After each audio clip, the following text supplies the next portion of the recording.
Good morning. On behalf of ICRIER, the Indian Council for Research in International Economic Relations, Deepak Mishra here, and the Center for Global Development, let me welcome you to this event, which I'm really excited about. Now, this is Wednesday of the annual meetings week, and by now you know that the Bretton Woods organizations are having their 80th anniversary. Everybody is talking about it. And today we have a chance to have a discussion about what the 80th anniversary reflects in terms of the history of these institutions, but more importantly, in terms of the challenges that they face going forward. And I couldn't have asked for a better panel to share their perspectives on this with you. And I'm going to bring each of them into the conversation, and hopefully we'll also have a good opportunity to get your perspectives. And we'll leave enough time for you to raise questions with the panelists. So I'm going to just introduce them in the order in which I'm going to call upon them. So I'm going to start off with the Indian Finance Minister, Srimati Nirmala Sitharaman. And she, of course, brings two hats to this conversation. One hat is, of course, in her role as the Finance Minister for a major emerging market. But the second one, which is also very relevant, is the role that India played in terms of the presidency of the G20. And of course, under her leadership, Larry Summers and N.K. Singh sitting here co-convened a group of independent experts to look at the multilateral development bank. So that there's a twin perspective here that I want to come to. I want to come also, after that, I'll turn to Rania Al-Mashat. Rania Al-Mashat is the Minister of Planning, Economic Development, and International Cooperation in Egypt. But again, Rania is another person who has two hats. Because in addition to having this perspective from being a minister of an emerging market that has been a very active partner with both the multilateral development banks and the IMF, she has also spent many years working inside the IMF. And it's good to get a perspective from somebody who's been inside and now works on the outside. Then I'm going to turn to Carlos Cuerpo. Carlos is the Minister of Economy, Trade and Business in Spain. And one thing I do want to mention about is that Carlos's perspective here is that, of course, Spain is going to be hosting next year Finance for Development, 10 years after Addis. And in some ways, everybody's thinking, well, that's a moment at which everything, including the role of the development finance institutions, will come together with a perspective going forward. And I do want to come back to that. And finally, Larry Summers, who is President Emeritus and Charles W. Eliot University Professor at Harvard, former Treasury Secretary, and of course, from my narrow parochial perspective, the chair of the board of the Center for Global Development. So I'll turn to Larry as well in that order. So let me start off with Minister Sitharaman and really just pick up a bit on the role that you had in the presidency of the G20 last year. You gave a lot of not just impulse, but I would say support and leadership for the work to advance thinking about the MDBs. There's a report produced. I want to get a little bit your sense a year later. How do you think those ideas, that vision is being implemented? Where do you feel that there's hope for faster progress, and where do you feel a little bit disappointed? Thank you, Masood, for giving me this chance to speak, and of course, putting me at the first position in responding also has a little bit of a challenge, but never mind. I think the G20 India presidency was an opportunity for India on two specific grounds, and of course there are other grounds. First, on the MDB reforms. I must credit and fall back on what Prime Minister of India, Mr. Modi, has been talking since 2015, saying multilateral development institutions should look at reforming and readying themselves for the 21st century demands. And when he said it in 2015, there was no COVID. But post-COVID, we see how those words were absolutely critical, from the point of view of what we need to do. And therefore, when the opportunity came for India to take up the presidency, which was after COVID, we thought it was important for India to voice the concerns of the global South. And therefore, before the G20 presidency actually came on us, we had a big VC, video conferencing with all the global South countries. The Prime Minister spoke with them, understood their aspirations, and then built into our presidency a voice and a representation for the global South. That was one of the things. And second, the point on making the multilateral development institutions a lot more nimble-footed, to leverage the capital they have already with them, and also to be clear how in timely fashion they will come in to help nations, both for developmental needs, for elimination of poverty. And of course, IMF was not a point of discussion, but still I think the points which are now being discussed for the G20's recommendations, which Larry and Kissing and others came in. So that was more aimed at the World Bank and the multilateral regional development banks. But I think it is so relevant even for the IMF. And therefore, the Voice of South was one, MDI reforms and making them relevant for 21st century is the second. And I would also think there are a few other things. How do you raise private capital?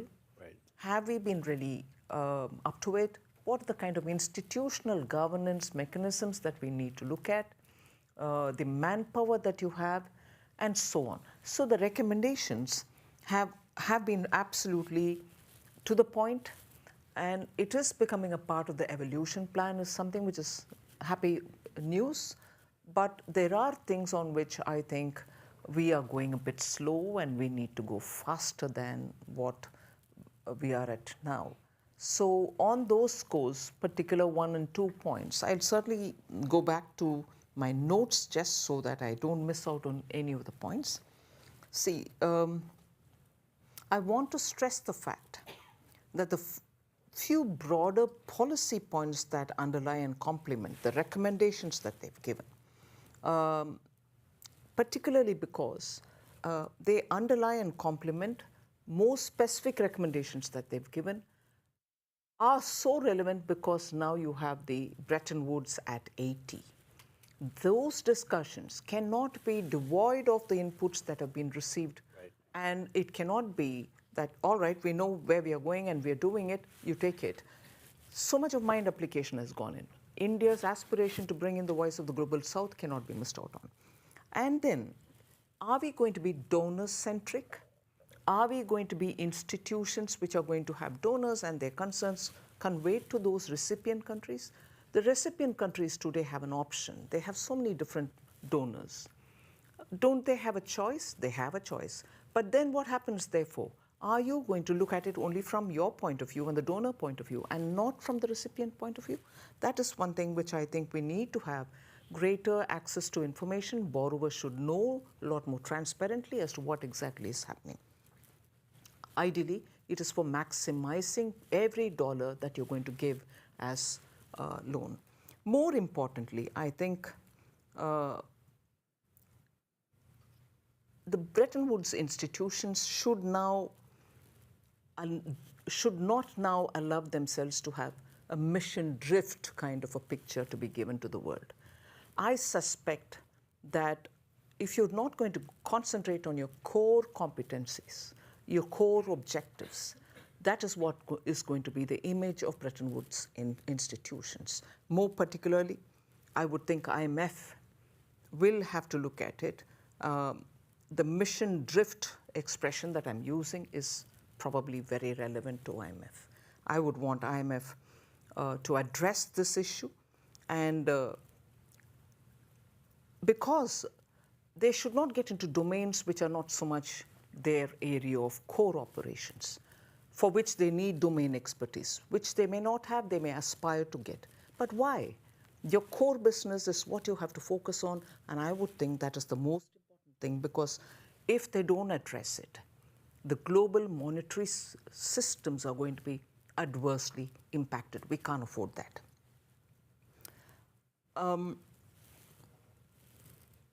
IMF resources will have to be available for all countries.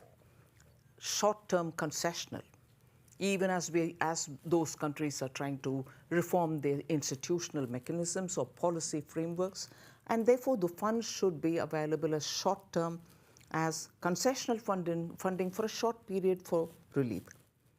The recent discussions on the use of GRA resources to PRGT is a reminder that resources are finite, and we really cannot rush in for every one of the requirements.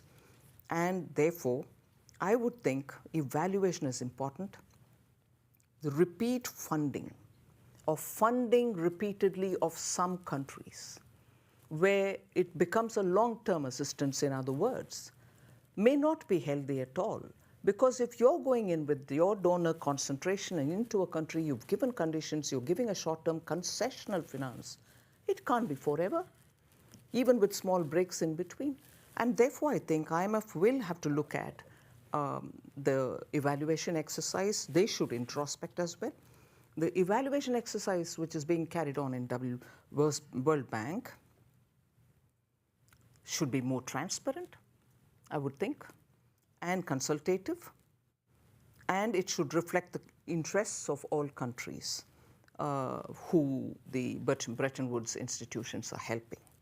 So in conclusion, I would think we need to have a roadmap for a concrete reform-based steps that have to be initiated, because we've started doing that during India's presidency.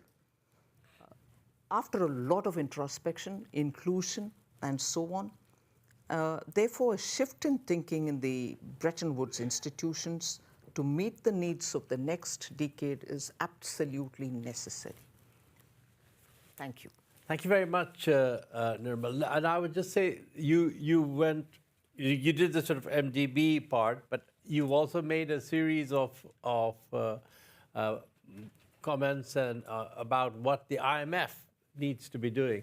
And one thing that I want to kind of put down for maybe we come back to in the question and answer session is that in some ways the MDBs have gone through 2 or 3 years of looking at the issue both internally and externally, including through the report that you referred to.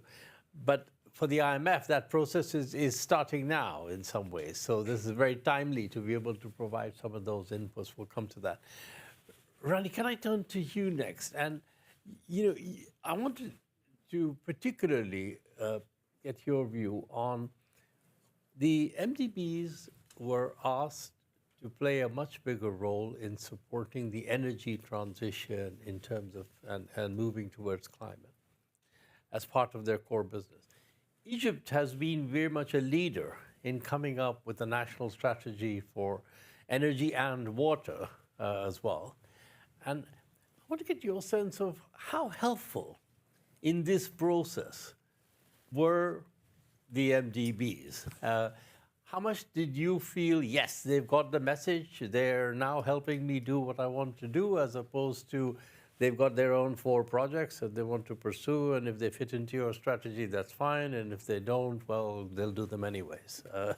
How does that work? Well, first, I want to thank you for inviting me to this panel and being here with both Professors Larry Singh and Professor Singh, who, the paper that was used with respect to the MDB reform, and also an important issue that maybe I will talk about after the energy transition, and that is last spring when we were here, their paper showed that capital flows are going outside of emerging markets back into to the advanced economies, and that's really counterintuitive when we want to do climate, when we want to do development, when emerging markets want to move forward with their plans, be it on the energy transition, be it on the human capital development, and so forth. So this is a very important point, and I'm sure that we're going to hear more about it today. A key word that needs to be repeated and repeated is country ownership. Countries need to be clear about what they want to do, and they need to communicate it in ways which the MDBs, which private sector are able to digest and actually provide the required investments or concessional finance that crowds in private sector. So this is key. As much as we want the MDBs also to play a role and private sector to play a role, it's also on countries to be clear with their projects and be clear with what they want to do going forward. And every country has its own pace, every country has its own priorities, and there needs to be realization of that as well. So it's commitment from the government, but at the same time, a realization that different countries are at different stages of development, and that they have certain specificities that need to be taken into account. What we did in preparation for our COP is to be very clear with a transition map. We have a climate strategy, we have an integrated energy strategy, we have our NDCs, and this is also requirements for all countries when we are going into that space. So the other point is there's a lot of talk that MDBs need to have their same rules so that accessibility is easier. Until we do that, or if we wait until then, we might lose out on what is available. So also coordinating among the different development banks, the different bilaterals, being mindful to their different rules and governance structures, but at the same time have transparency and clarity on the projects themselves so that you can take advantage of their comparative expertise. I mean, the minister mentioned that different institutions have comparative advantages in certain areas, and that is much needed. When we designed our country platform, there's an energy transition. We chose EBRD as our lead MDB in coordinating that effort with us. When we looked at the water sector, the certain projects that were in there, we took the African Development Bank as our lead MDB there. And when we looked at food, we took IFAD, given their expertise with the food sector. So the realization of where there's comparative advantage was utilized, and then try to also provide innovative tools in order to crowd in private sector. So on the energy transition, there was a debt swap with Germany to be able to actually move from or decarbonize some of our electricity plants that use gas into renewables. So this was a very nice way of debt swaps for climate action, an example to be replicated. There was also the ability to collate the different financing from different sources on the same project, which required, as I mentioned, clarity with objectives, clarity with the design, and also the monitoring. So I would say that as much as we are asking for coordination among MDBs, countries need to be ready to provide that synergy.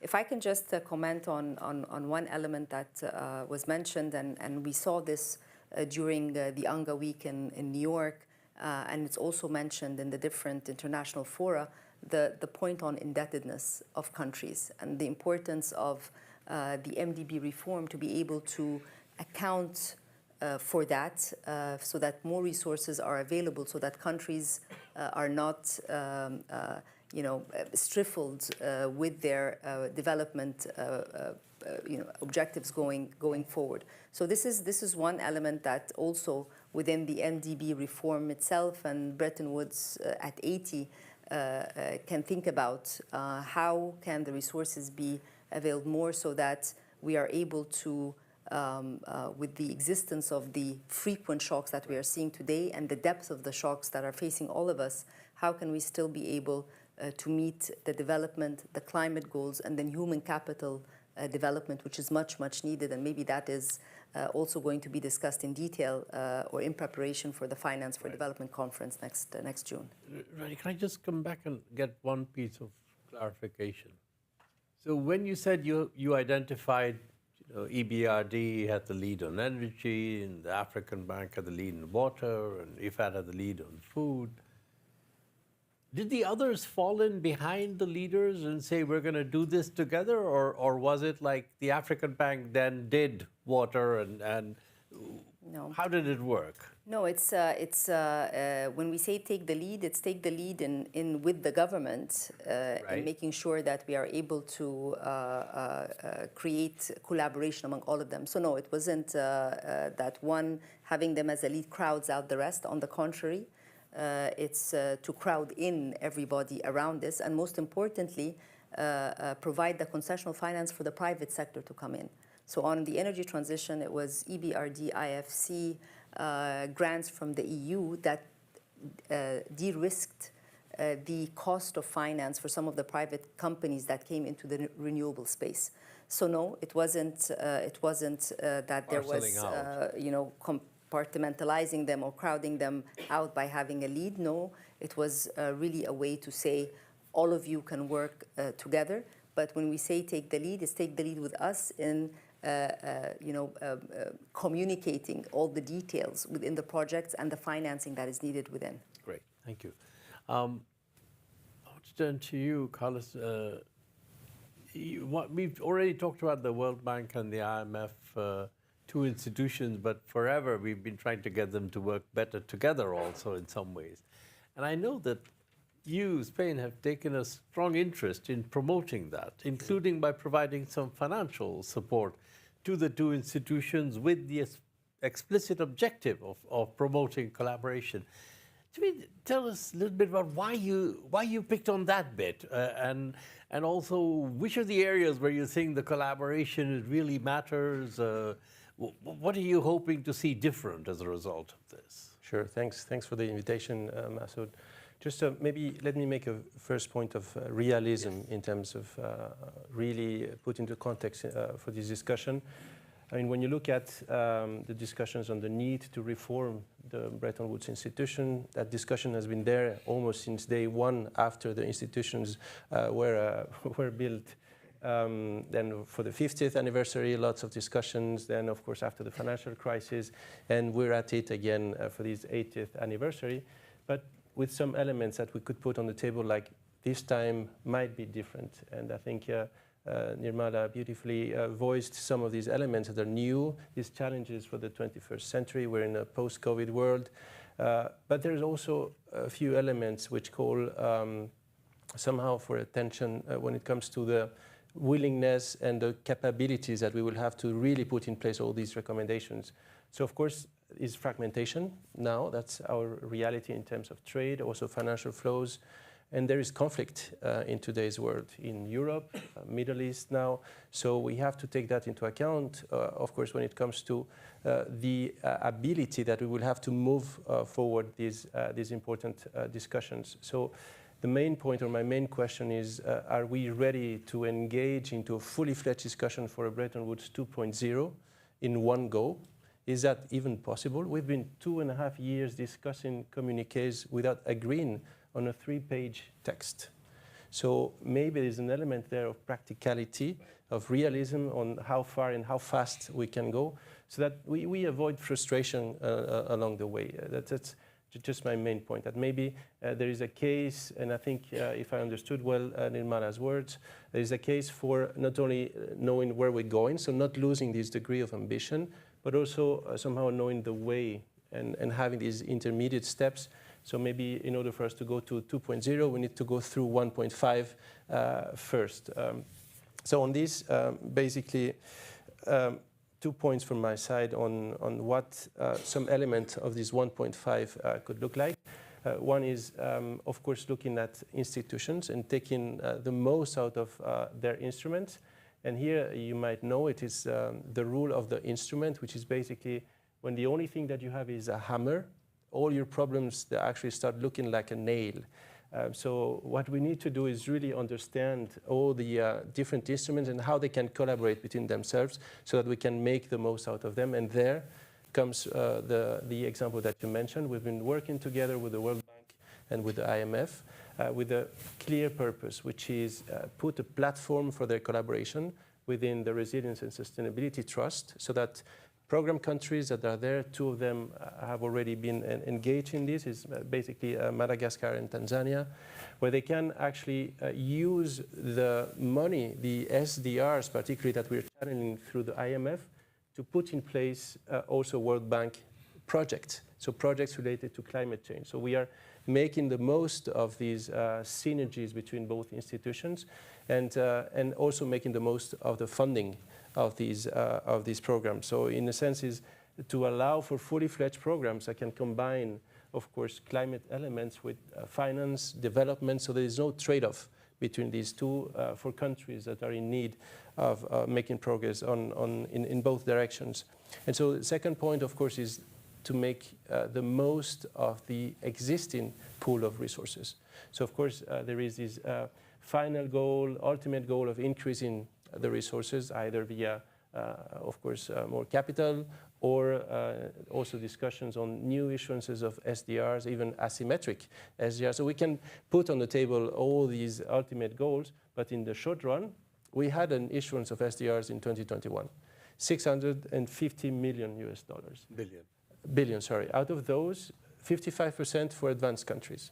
And out of these 55%, only around 1/3 was committed for rechanneling, was pledged for rechanneling, and only 20% has already been dispersed. So it's a huge space there of resources that can be mobilized. From the Spanish side, we've pledged already 50% of our allocation, and 40% has already been dispersed. So we're trying to lead the way there as well. And somehow these two elements, for us, they do combine quite well. We are setting up the platform of cooperation between both institutions where we can use these resources, and we're pledging those resources to be able to channel them and to really provide for a way out. And we, of course, we call for other countries to also use their resources and enhance the capabilities of already existing instruments while we're thinking, while we're actually putting on the table those fully fledged reforms, but also walking the way and avoiding this sense of frustration. And while we are also building a positive narrative on the way forward with a specific element, which is also ownership on the reforms that will be coming. Thank you. Thank you very much, Carlos. Larry, can I come to you now? And so you listened to what the other panelists have said, and I'm reminded of what you said in the spring meetings. I think you said the world was still on fire and that 2023 had been a disaster in terms of support for the developing world. So here we are, so 6 months later. I know that you and NCARE are issuing a note today that also grades the progress and gives it an incomplete grade. And I want to understand your perspective on both where we are, but also on how confident you feel that the trajectory of reform that we're on will deliver or not deliver the vision that the two of you had laid out, and that was endorsed by the G20 a year ago. Let me just first say how glad I am to be here, and you have stepped down recently as the head of CGD, Masoud, and congratulate you on a job extraordinarily well done and the influence that you, through CGD, have had on all of our thinking.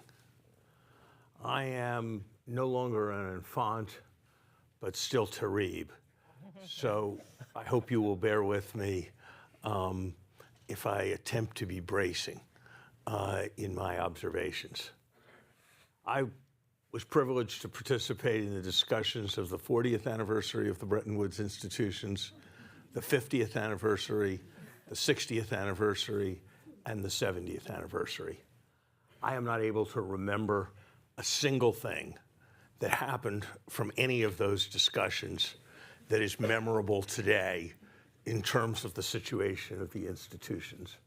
I hope that will not be true of the 80th anniversary, but I have to record that 80th anniversaries are usually not in marriages moments of fantastic energy, and even involve a certain element of senescence.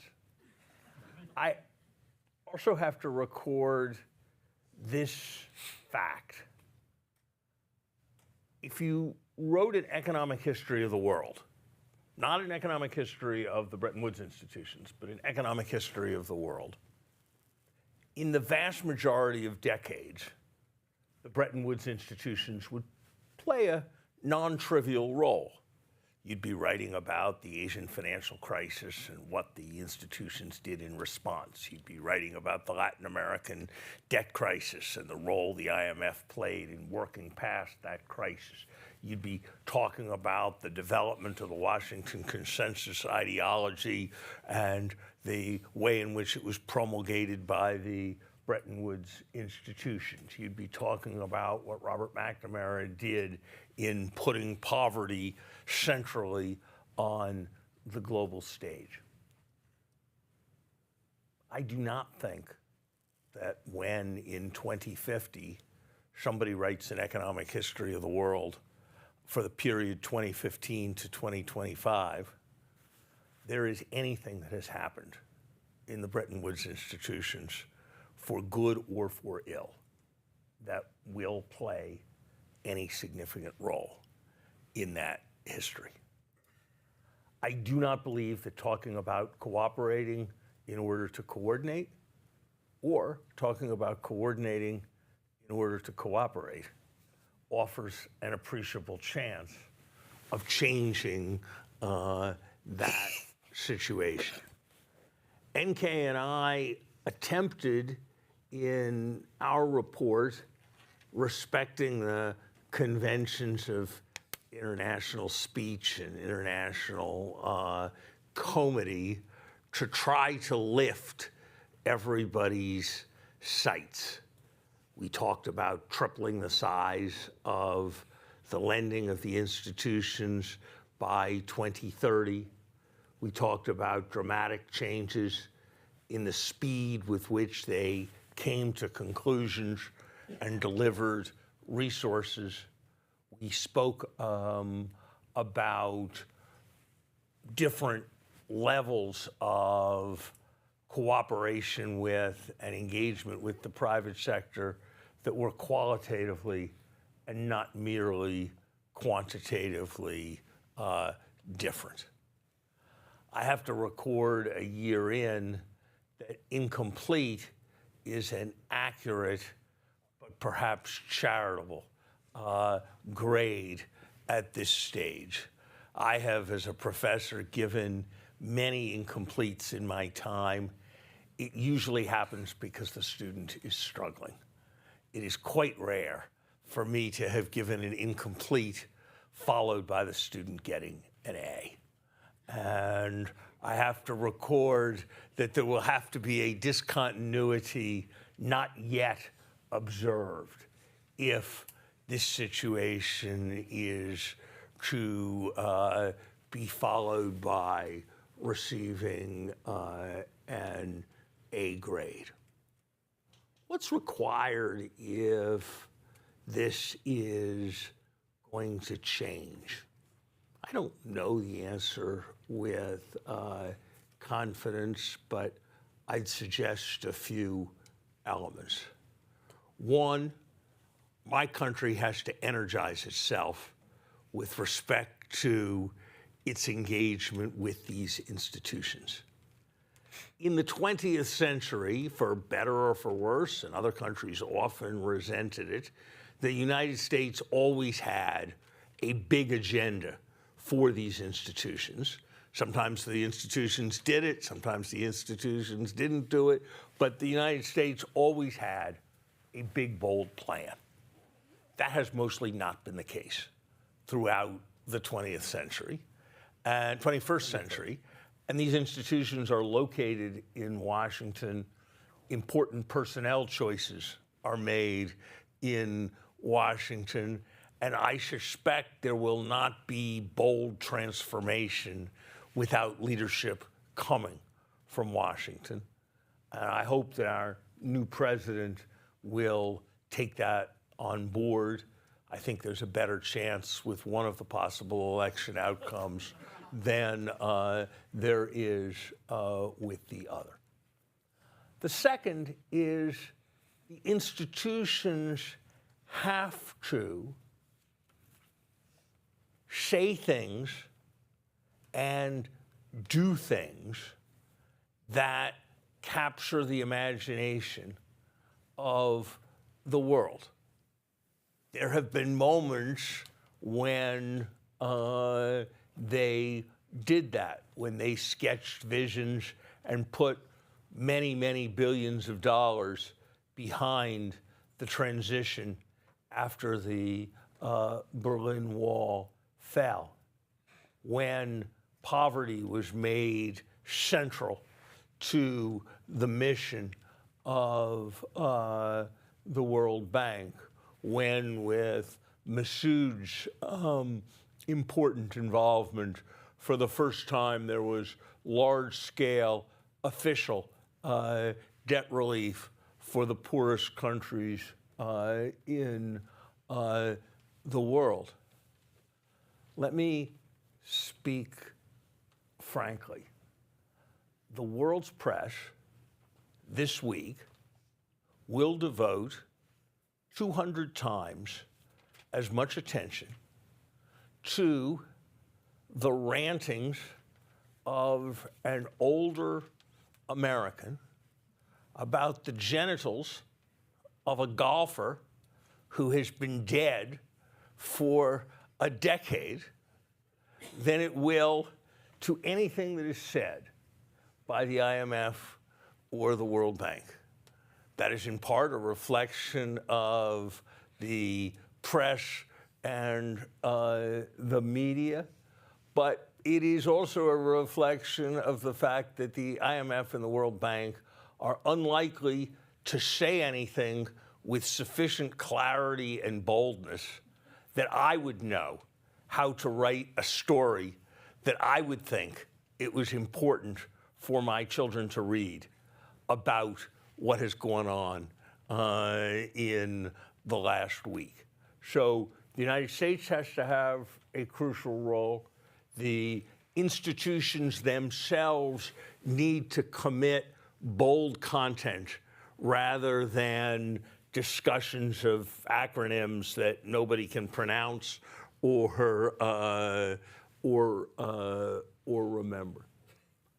I think the third thing is Bismarck talked about, I can't remember the exact quotation, but the essence of successful leadership and diplomacy being grabbing on to the bootstraps of the ongoing train and trying to make a little bit of a difference.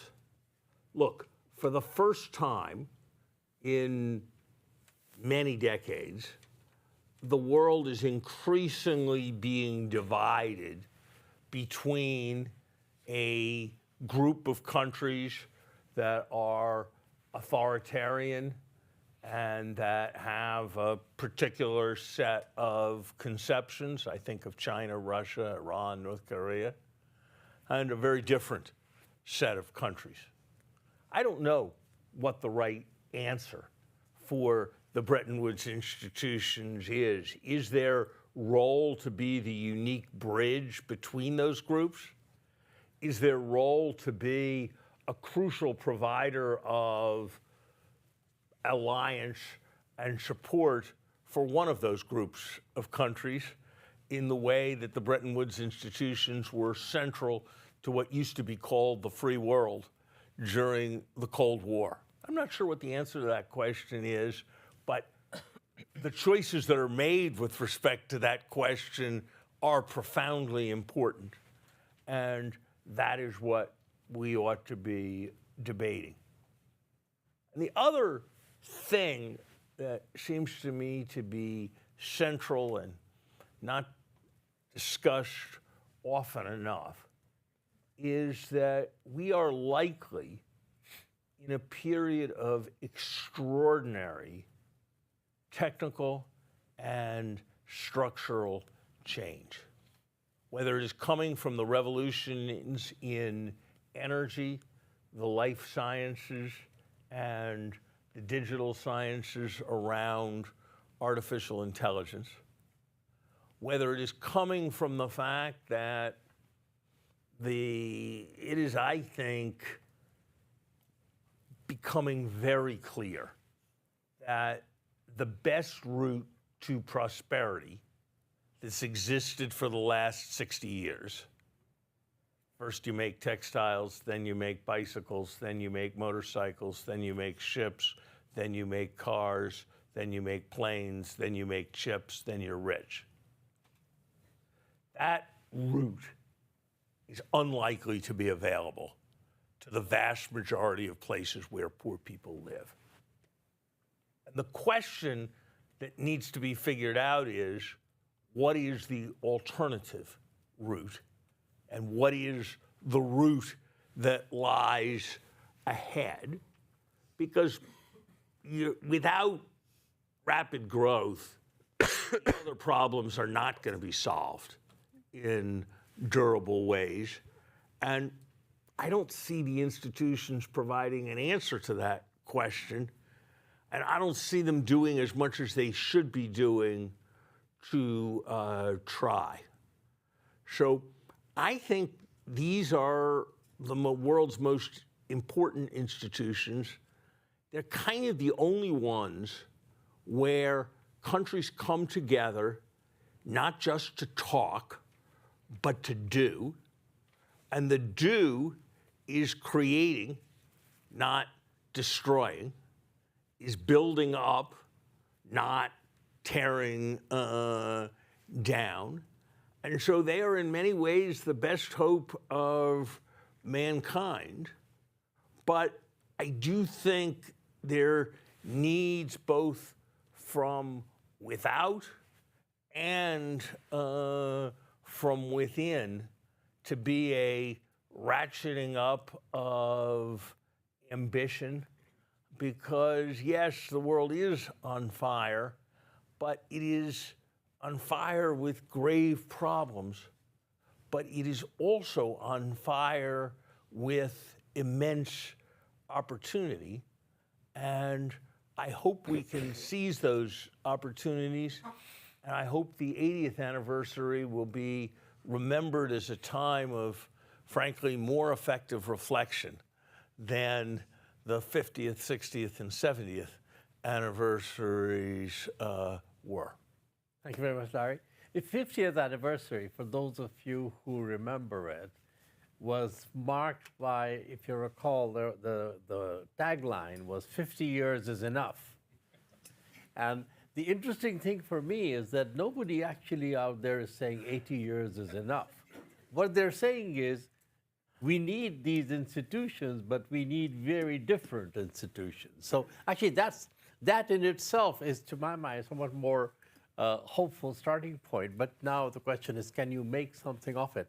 So I want to come back quickly. I do want to have some time for comments to you, Nirmala, because Larry raised this issue of, the pace of reform. Moments of reform really came about when the United States, the largest shareholder, played a big role, and that's key.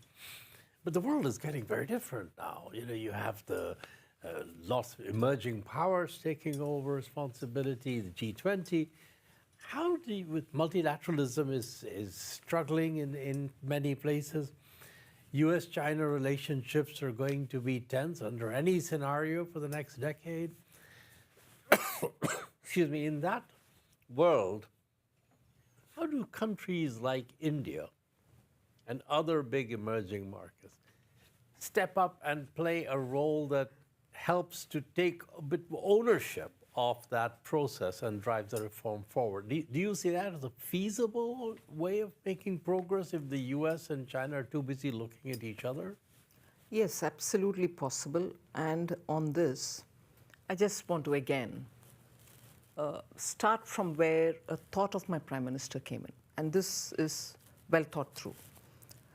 He once said, India's priority is not to impose its dominance, in the sense we are the biggest democracy, we have in the world the largest population, but to enhance its influence. Now, why do we want to have our influence enhanced? It's only because the fact that today 1 in every 6 person in the world is an Indian. And you just cannot ignore our economy and the way in which it is growing. That's a second. And third, the skilled manpower which today is in India and also everywhere else, running large corporations, which are for running institutions which are in large countries, developed countries. But yet, that particular point that Larry mentioned, that in today's world, the course which countries, developed countries took, starting from producing textiles, cycles, bicycles, and something else, and reaching development, is no longer available. It is going to be something else. Are we in a position to define that path? In that, one flag post which I want to draw your attention to about India and its role is leading on technology, servicing through technology, leveraging technology. And that is where, when you look at Indians everywhere, you are saying that they are the ones before sitting and readily saying, yes, we'll give you the systems which can run complex corporate, whether it is a refining system, oil refining system, whether it is multilateral banking system or anything else. So you really can't ignore. And also the geopolitical neighborhood in which we live. No country, the US, which is very far away from us, or China, which is very close to us, cannot ignore us. Therefore, I think we have followed policies of strategic and peaceful multilateralism. The multilateralism about which you want us to speak about, India has always stood in favor of multilateral institutions. We didn't want any time undermining of any multilateral institution. But progressively we see the hope and the expectations which were pinned on multilateral institutions are frittered away because we think no solutions are coming out of them. So again, Larry said, these institutions now are not offering an alternative pathway. That is where one of my points is the core competencies of these institutions, in that they look at so many different economies, look at the dynamism with which some economies are growing and some which are getting stunted, the information base that they have. They should be the first ones to share the information, and they should be the first ones to also suggest without imposing. In one of my earlier conversations with Larry, he voiced the concern, saying how would institutions like IMF and the World Bank go about telling an economy to a country that your economy is in wretched position, you can't do anything about it. They can't. They cannot, and they need not. But yet, they can, with a wealth of information and experience and the manpower, the kind of human resources they have, share in time information with countries and also lead to build the strength of institutions, not tear down institutions, but strengthen up institutions for the global good, which I would think is very necessary to strengthen multilateralism. We are in favor of multilateralism. We've, of course, spoke about a lot of things about sustainability, life, which is a mission in India, L with a small I and FE being lifestyle for environment, adapt to certain kinds of living, and so on.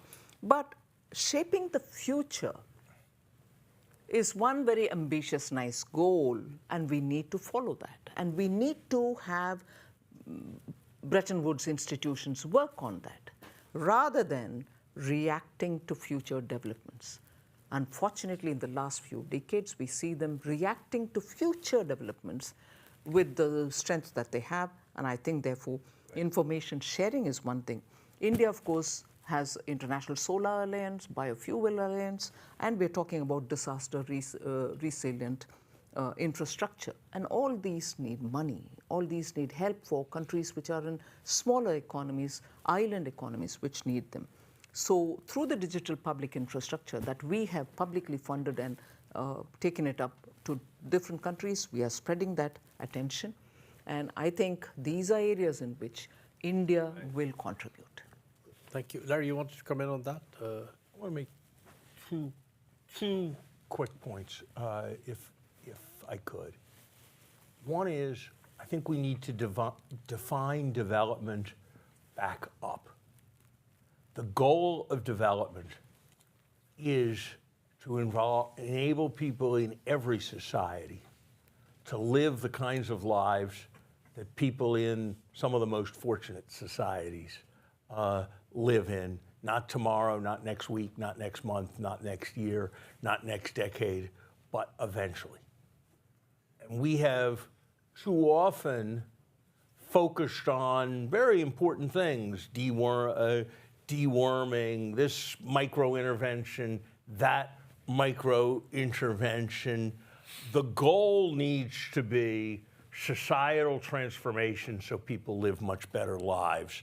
And we need to move beyond some of the more micro-emphases that have been the subject of development economics for the last 2 decades, and the institutions have an important role on that.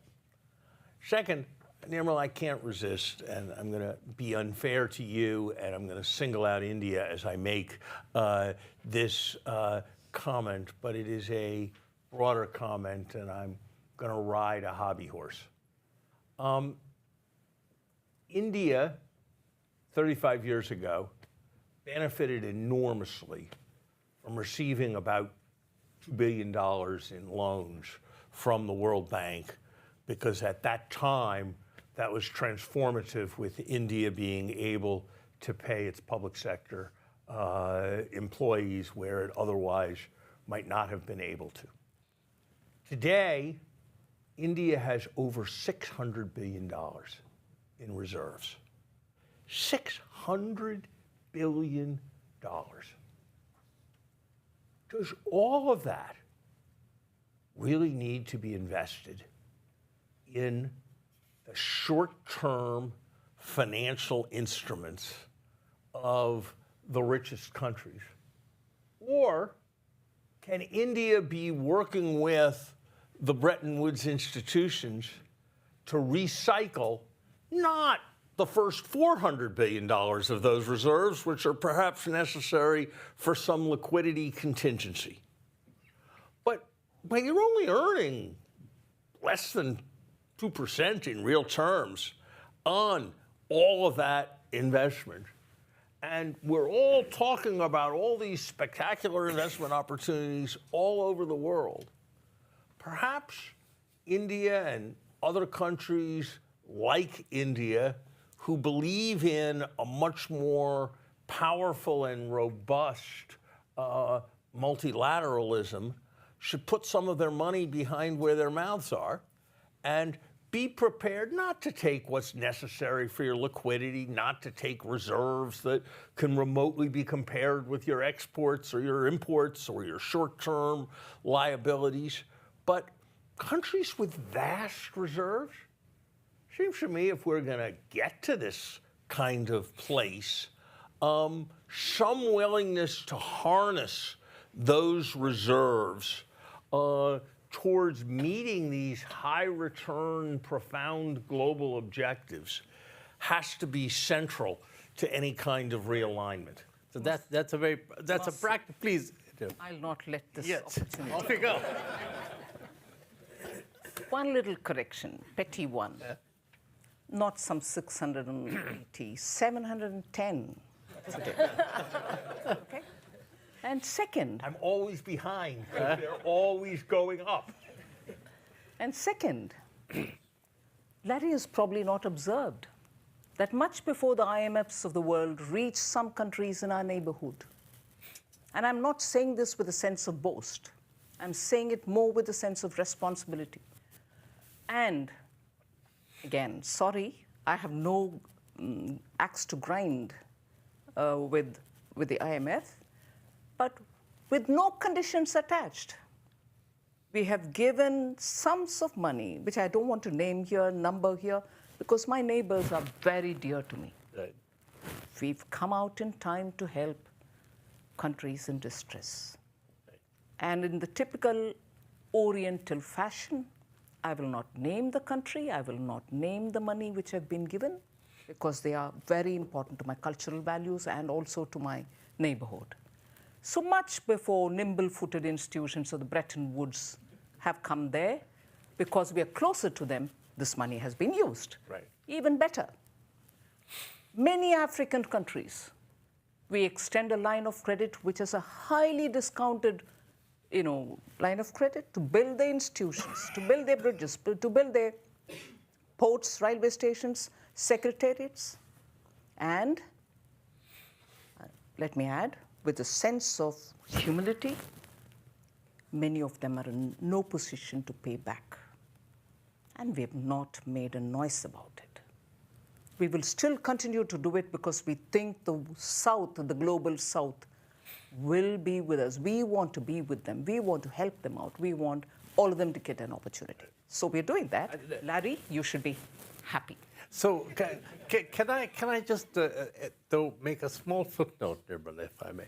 Which I think there's no question. All the things that you just said must be super helpful to those countries, and I think the question still leaves a little bit in my mind is, if we want these institutions to become more effective and global, to what extent and in what ways can the rising emerging markets actually take ownership more of these institutions? And part of that ownership would be to provide them with the financial resources or some part of the financial resources. So I don't see that, in my own mind, it wasn't so much an either or, because in a way that is directly helping other countries, but it's a contribution towards this vision of the MDBs and the IMF and making them truly global in a way. That's... Very briefly, I know you're running short of time. Ownership doesn't come with just quantums of money being given.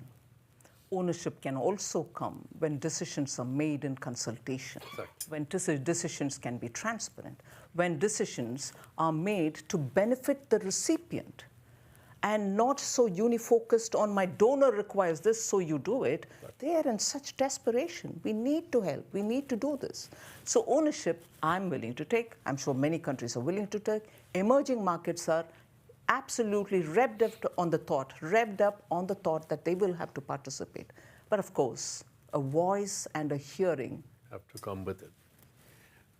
Rania and Carlos, we're running out of time a little bit, but I do want to get, Rania, one question from you is, in this world where there are going to be maybe parallel configurations of partners, how do you see Egypt coping with this? Has it been everybody in the same platform, or you work with two parallel systems? No, we've been working with IMF, with World Bank, with BRICS countries. We've been open up with many partners, but in many cases we put our plan and everybody comes together, and that's what happened most recently, particularly after events in the region. But I wanted to reflect on 2 points. The first point, Larry said that the press won't cover what the IMF and World Bank do this week here. But in our countries, they follow very carefully. And what the IMF and the World Bank says or say affect expectations, affect cost of borrowing, and many other and affect livelihood and development. So there's a real impact of what happens here and what's going to come out of the reshaping of the global financial institutions on countries that need to develop and the countries that need to move forward, given, of course, the digital divide and the technology divide and many of the other gaps that were mentioned. So this is a reality. I appreciate very much the point that was made on the institutions today needing to provide analytical economic solutions. This does not exist. For example, because of the implications on the exchange rate and expectations, everybody has tightened monetary policy and fiscal policy at the expense of growth, which is fine. Let's go back to macroeconomic stability. So you retrench and growth is low. But what's the counter-cyclical policy that needs to take place? These questions are there, and the institutions have not been able to go out of the very conventional programs to be able to help address these policy or provide policy guidance, and policy guidance which is fast and reaps results, because unemployment is high, access to many of the regular services is being also very difficult, particularly because global shocks and geopolitics is faster than the tools that are available to policymakers. So this is a point I'm very happy that I heard it here.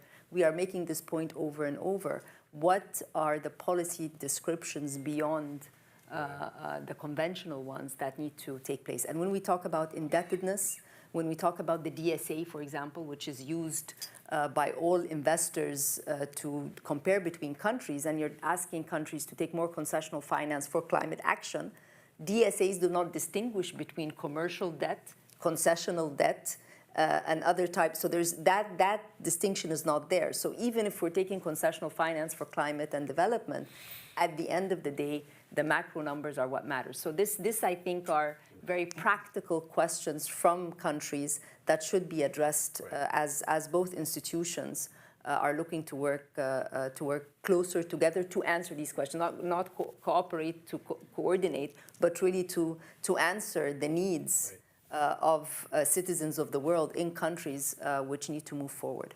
Thank you. No, that's super helpful. Carlos, last word to you. Question: you have finance for development next year. Mm-hmm. This is, you remember the last one is when we promised billions to trillions, if I recall. That was the sort of tagline that came away. We're still waiting for the trillions. And so how do you see this whole discussion feeding into that? I mean, what's your sense of where we're going on that? Yeah, let me finish with a word of optimism. I think it's, I'll take advantage of being last to leave that positive word in. I think the conference next year is a great window of opportunity. Somehow all the necessary elements will be in place. Let me just say why I think this is the case. So the first one is when we talk about the involvement of institutions and how everyone is willing to go ahead and is understanding the sense of urgency in which we're in. And for example, there we would be collaborating, of course, with Brazil and the COP in Belém, because all these two elements are closely intertwined.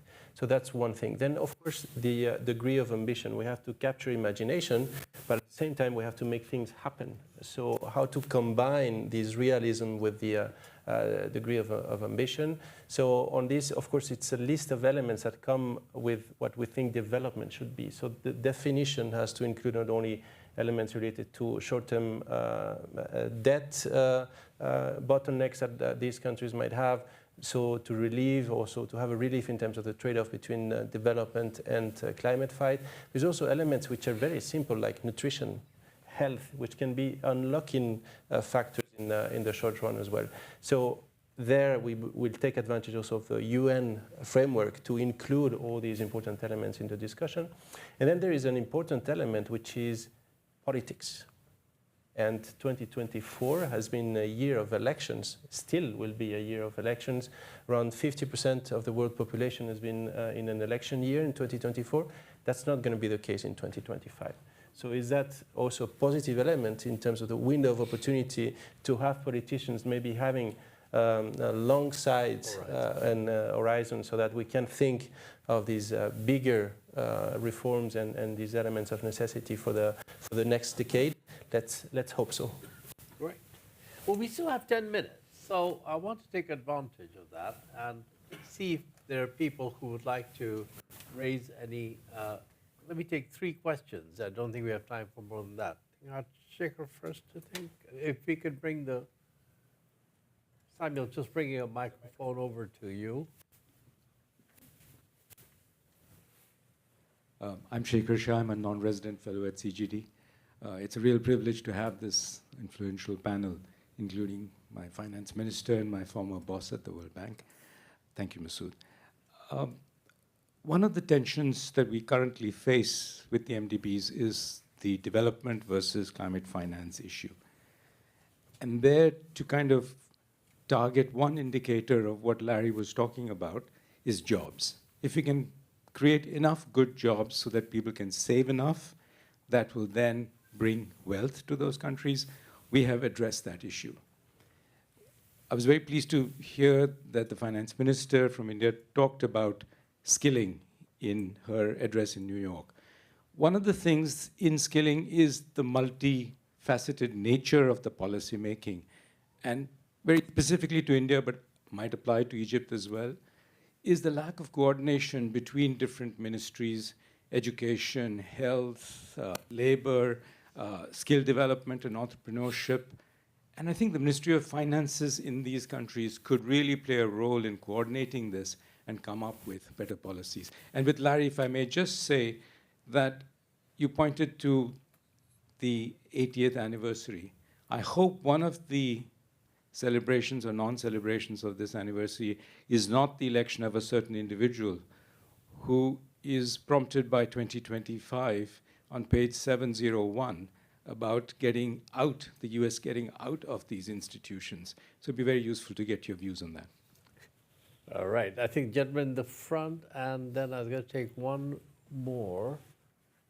And I think nobody on this side. It all seems to be energy is over on the left, so I'll come over to that.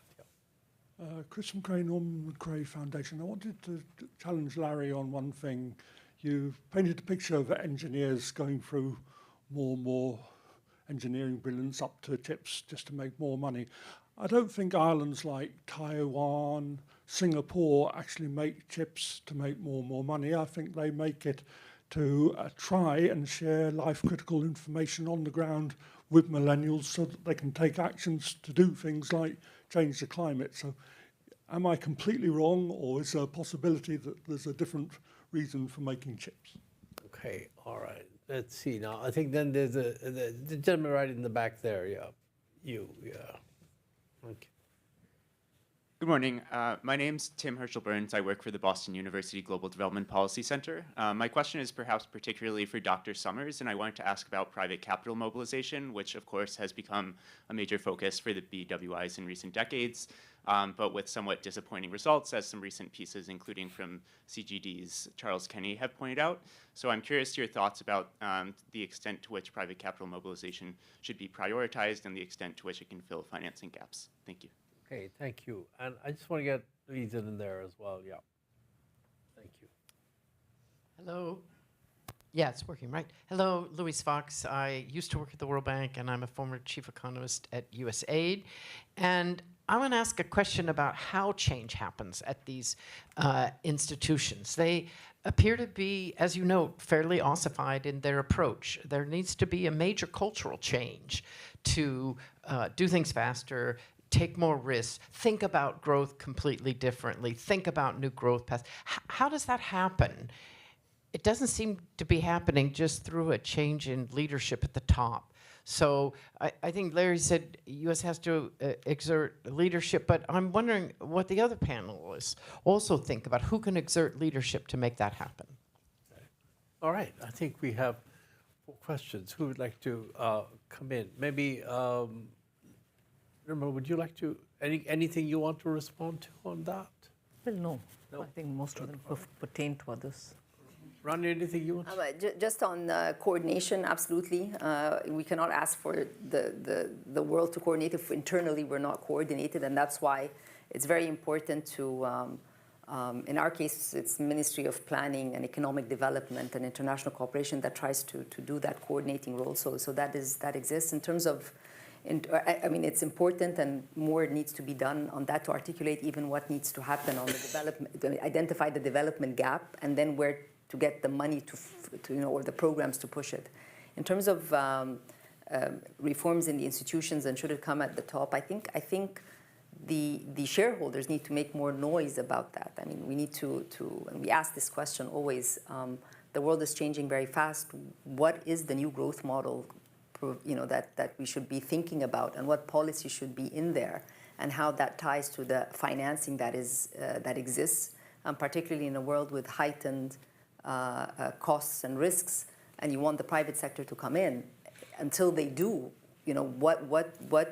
where should and how should the economy be growing? So I think shareholders should make also more vocal demands on this. Carlos, you would. I was going to go through a very similar line. I think we all have a responsibility as shareholders of these institutions. So it's not just wait and see to what the US or others will be doing. I think there is an element, there is responsibility for us to replicate what we might be doing at a bilateral level or at a regional level, but also put or bet on those multilateral institutions to behave or to work as we would want them to work, and bet on that with specific actions and specific efforts. So the person on top can be a catalyst for these efforts, but it needs the input and the energy from all the shareholders, not only the big ones, but there might be a wave of smaller shareholders pushing for these institutions to work in a way that is designed for the 21st century challenges. Thank you. Larry? I don't pretend to have all the answers or very many of the answers.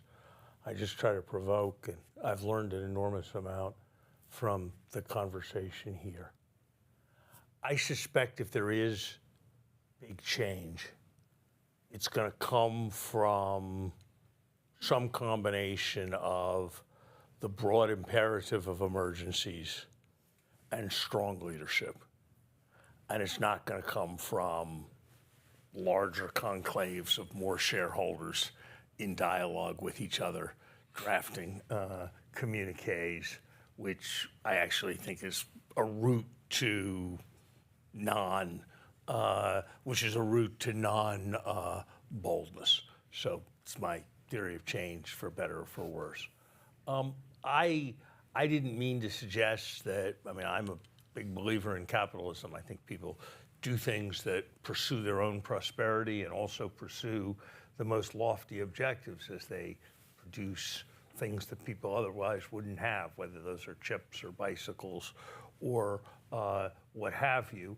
I think I did, in a brief way, characterize a manufacturing-centered approach to achieving prosperity that I don't think is going to be the dominant approach to prosperity moving forward. And what is the successor to the manufacturing, export-led growth path to prosperity is, I think, the world's single most important economic question. And I wish I felt that there was more great thinking or even effort to develop great thinking about it. Your question on private sector capital mobilization, look, I think there are two things to say. One is there's just a lot of piffle in this area. There's just vast numbers of people who want to be bold and don't have access to public resources, and so use the phrase catalyze the private sector. And they are enabled by a substantial number of figures in the private sector who should know better, and in many cases do know better, but wish to appear highly statesmanlike and worthy, and or wish to attract very substantial subsidy to the activities in which they are engaged. And so the numbers that are thrown about the potential of green capital mobilization, it would be like me throwing out the prospect that I was going to run a 4-minute mile. Kind of a worthy objective, and I could learn to run faster than I do, and it'd be a step in the right direction for me to be able to run faster. But a 4-minute mile is delusional for how fast I'm ever going to run, and it's delusional what a fair amount of the numbers that are thrown around about private sector. But everybody wants to be optimistic, and nobody wants to spend their own money, so we can just sort of wish it into being, and then it'll be win-win, and people will make money and all that. So I think that's a bunch of what's going on. I think the other thing to say is the best way to mobilize private sector capital, is to organize and enable your economy so that there are substantial profit opportunities. And if you do it, you will attract substantial private capital, even if you don't do much of anything else. And if you don't do it, you can do all kinds of things to mobilize private sector capital, but fundamentally, stuff runs downhill. And when there's profits, capital runs to where the profits are. When there aren't profits, it's trying to run things uphill, and you can push a little water uphill, but it's really hard. So the truth is that it's much more about the environment than it is about the programs directed at private sector capital mobilization, which doesn't mean you shouldn't try, but there's just a lot of slightly, to my mind, bizarre happy talk that surrounds a certain amount of this. That said, I do think that all of us who are concerned about climate, I do not change my mind that often, for better or worse, but I have importantly changed my mind over the last decade on a lot about climate. 10 years ago, I would have said, either the world will figure out how to really price carbon at a high level, and then we'll do okay with respect to climate, or we won't, and then we won't do okay. And the progress the world has made in bringing down the cost of renewable energy is a quite extraordinary thing. And the possible future progress is a quite extraordinary thing. And so I think that there is now much more of a prospect that is much less of a prospect that the people of the world will be willing to accept high-priced energy, even if they should. But there is much more of a prospect that it will be possible to have low-priced energy and sustainability than I think most people would have thought likely a decade ago. Great. That's an upbeat note on which to bring this panel to a conclusion. I want to thank all our panelists. Thank you all for joining in. And again, on behalf of ICRIER and CGD, thank you for attending this panel.